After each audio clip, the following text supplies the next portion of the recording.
Hi there guys, it's a beautiful spring day and we're in mid-April still. And in our last video we had a look at wavy bittergrass and hairy bittergrass we talked about as well, member of the mustard family, and a very delicious wild edible. But again I thought today we'd have a look at one specific wild edible, and if you haven't guessed it, I'm sitting right on it. It's Ramsons, the wild garlic, very commonly picked at this time of year and very short-lived. So I thought we'd have a look at the kind of environment it grows in, the parts of the world you'll find it in, its nutritional content, obviously how you can process it and the things you can do with it. So by the end of the video you should have a good idea of what you can do with this edible.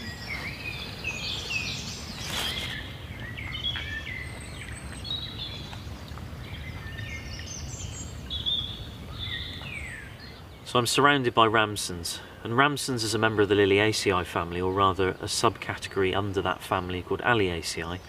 So effectively it's a wild onion, and it's a perennial plant, meaning that it lives for longer than 2 years. So you have annual plants, biannual plants, and you have perennial plants, annual being a year, biannual being 2 years, and perennial being more than 2 years. So it's good to know the kind of categories that each plant falls into, simply because, you know, if you approach a plant before it's sprouted out the ground and you dig up the root and you can eat that root, then the root will have a lot of nutrition in it, rather than when the plant is flowered and fully flourished. So, because all that nutrition in the root would have been used to achieve that, and then the plant will go into a state of dormancy again and retreat back into the root in the ground, and it will start storing nutrition again. So sometimes people sort of target the roots of various plants before and after they've had the best part of their life. So that is an important thing really to take into account if you're after nutrition.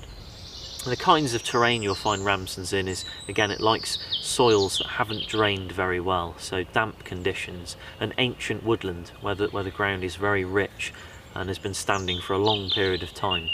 You know, young woodlands where a lot of nutrition that hasn't built up yet in the ground, you generally don't find Ramsons there. So it's a good sign of ancient woodland. The parts of the world you'll find it in, it grows pretty much through Europe, given the right conditions, and I do believe it grows in parts of Asia and also North America, although you would have to look that up and obviously have a look at the kind of environment that surrounds you, because obviously, you know, America is a very large country. Identification of the plant is relatively straightforward. When it's in its prime, like it is now, it's very easy to pick out. You can see this area is covered in it. We're at the base of a ravine, it's very damp, the soil's very rich. And if we go further up, there's lots of bluebells and wood anemones everywhere. But down here, it's just Ramsons dominating the show. And that's a great way of picking out when it's in its prime, because there is so much of it. But when it's young, you might want to pick the leaf and crush it up and smell it. And you can get that oniony smell. And the leaf will generally look the same, with a stem on it just a lot smaller. The plant itself is generally pretty easy to identify if you do this. If you listen to that sound, that squeaking, the leaf is generally very, very kind of waxy. It almost has a film on it, and they squeak against each other. And if you take one of these mature leaves and you rub your finger on it just like this, you can shine the leaf off, and it has a bit of elasticity to it. It's slightly stretchy. And if you turn it over, you'll see there's linear veins running up, and it's a very easy way of picking it out. So it shouldn't be too hard to identify, and any one plant can have quite a few different buds. I've seen some with 8 buds, some with 6, so you have sort of multiple buds coming out here. When the bud breaks, it'll break off into 2 little veils, you know, in 2 halves, and out will pop up to 25 little 6-petal flowers. It'll look like fireworks going off everywhere. But to be honest with you, if you haven't ID'd it up to now, then the smell should really give it away. The smell is very pungent, it stinks of garlic or onion all over the woodland, and when you're walking through it and bruising the plant, it'll smell even more. So again, you can always crush the plant and smell it, whatever the age, and you can tell almost immediately. You do need to be aware of a poisonous relative to Ramsons, and that's lily of the valley, and lily of the valley is highly poisonous. In some cases it can kill. And it grows in similar conditions in large colonies, so at a glance it will look just like Ramsons. You'll find it throughout Europe, Asia and parts of North America, and it will flower from May to June, whereas Ramsons will flower from April to May, so they will follow quite closely after each other. So if you're going out foraging and you're unfamiliar with the seasons or the sort of habitat of the plant or behaviour of the plant, you might get it mixed up. There are a few ways to tell which one is which, and really the leaf is a very good way of doing this if it hasn't flowered. The leaf on Ramsons has a single stem per leaf, and they grow out the ground in a singular fashion, whereas on lily of the valley you have 2 or 3 leaves per leaf stem. The flower again is very different, and when they flowered you can tell them apart very easily, although obviously they flower at slightly different times, so again that is something to always bear in mind. But probably the most useful thing you can use is your nose, and I use my nose with lots of different plants, just smelling them, very easy thing to do. So crush it up and smell it. If it doesn't smell like garlic or onion, then it isn't Ramsons, and you can put it down and wash your hands. Nutritional content of this plant is it's very rich in potassium, vitamin E, and a lot of iron, so there are a lot of other vitamins and minerals it contains as well, so it's worth looking into. Someone's upset. They're rutting at this time of year, so they're always calling out for females. You can generally tell the females, they sound much higher.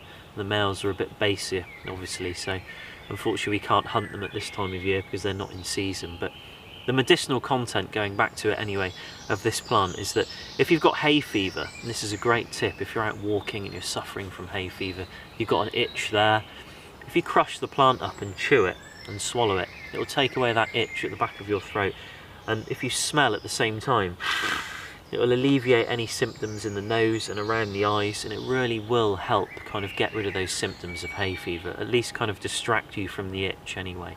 But if you've got bronchitis or a cold, you can use the plant in that context as well by eating it or simmering it up and inhaling the steam, you know, to get rid of symptoms too. And it is a natural antiseptic, so it's fantastic as a liver tonic for cleansing the blood, the liver, the organs, and just enhancing well-being, much like the onion, the leek, or even the garlic is in our cultivated society today. Processing this plant for consumption is very easy. The whole plant is edible. What I would say though is if you are just going to pick it off the ground and eat it while being out, just check for bird droppings, because it covers such a large surface area, and I can already see loads around me. There's some just there. You know, just make sure there aren't any bird droppings on the actual leaf. So I always check the underside just so you don't get any recoil coming off the dropping that hits the leaf.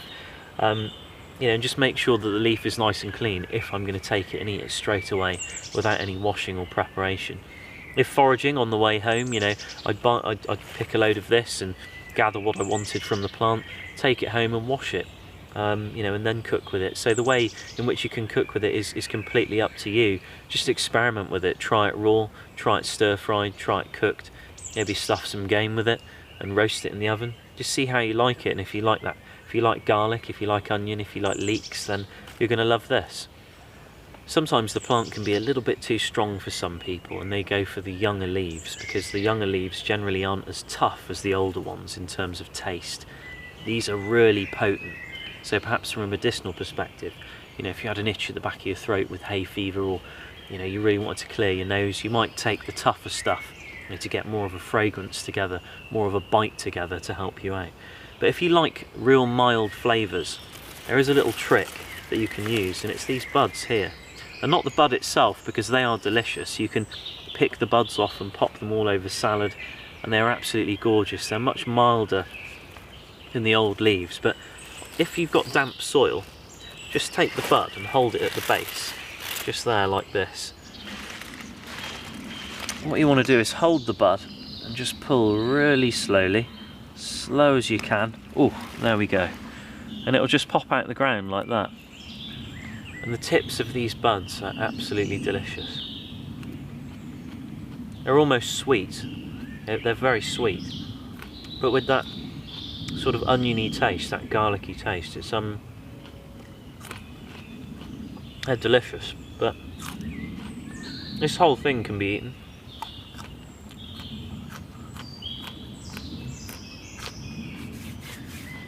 And it's really, really yummy. Very strong though when you get to the top. So if you like it mild, just try that technique where you take a bud and just pull very slowly. The slower you go, the better. And hopefully it'll just pop out like that. And you can just clean off anything, you know, because it will be quite damp and it'll be easy to clean. Just drag your hand down. And those are the bits there you want. And if you chop those up and put them in a salad, or fry them, they're amazing, they're really good. So guys, I hope that video helped out with Ramsons or wild garlic. If you live near some woodlands, then definitely get in there and see whether you have some there, and pick it and take it home. And the leaves are a little bit tricky to dry out and store, but the buds are much easier to dry out and store.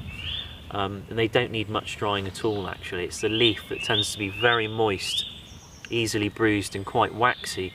Takes a bit of encouragement to dry, but the stems and the buds much easier to store long term. So if you do pick it and you're going to eat it fairly soon, just keep it in the fridge or else it wilts very quickly. But a delicious edible, and I hope this video helped, and please just feel free to leave a comment below and I'll get back to you as soon as I can, and thanks again for watching.